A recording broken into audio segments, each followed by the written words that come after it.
అగ చూడే బాలయ్య వస్తున్నట్టున్నాడు. అబ్బాయి ఇక బాగా మాట్లాడేటట్టుండే. మీ అందరికీ నా స్వాతంత్ర గణ దినోత్సవ శుభాకాంక్షలు తెలియజేసుకుంటున్నాను. ఏమన్నావయ్యా మళ్ళొకసారి చెప్పు. మనం సర్వతంత్ర స్వతంత్ర. అయ్యా వచ్చిన స్వాతంత్రాన్ని కూని చెయ్యకు నాయనా, వేరే మ్యాటర్లకు. మన భారతదేశం ఒక గొప్పతనం ఏంటంటే రామ అది కూడా నీ నోటి నుంచేనా? 64వ స్వాతంత్ర గణ దినోత్సవ సందర్భంగా వద్దు బాలయ్య, నీకు దండం పెడతాము. ప్రపంచ పటంలో మన భారతదేశం తల దించుకునే విధంగా మీలాంటి వాళ్ళు స్టేజ్ మీదకి ఎక్కి మాట్లాడితే గిట్లుండకపోతే ఎట్లుంటది మరి?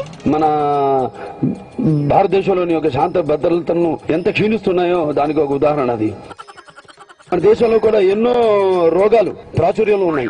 అందులోకెళ్ళి ఒక్క రోగం ఎట్లుంటుందో చూపి. నిజమే, ఇది కూడా ఒక రోగం అని నిన్ను చూసినాక తెలిసింది. మన గురించే కాకుండా మన పక్క వాళ్ళ గురించి కూడా ఆలోచించవలసిన అవసరం ఎంతో ఉంది. ఇంకెవరికి ఇటువంటి రోగం? అమెరికా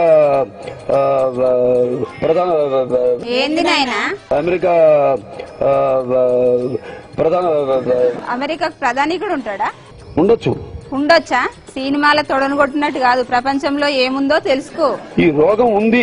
నీ రోగానికి మందేలా మరి? మనిషి తొందరగా చచ్చిపోతాడు. వద్దులే బాబు, గంత మాట ఎందుకులే. అందరు కూడా నా స్వాతంత్ర గణ దినోత్సవ శుభాకాంక్షలు తెలియజేసుకుంటూ సెలవు తీసుకుంటున్నాను. ఓ స్వామి, దాన్ని స్వాతంత్ర గణదినం అనరు, గణతంత్ర అంటారు.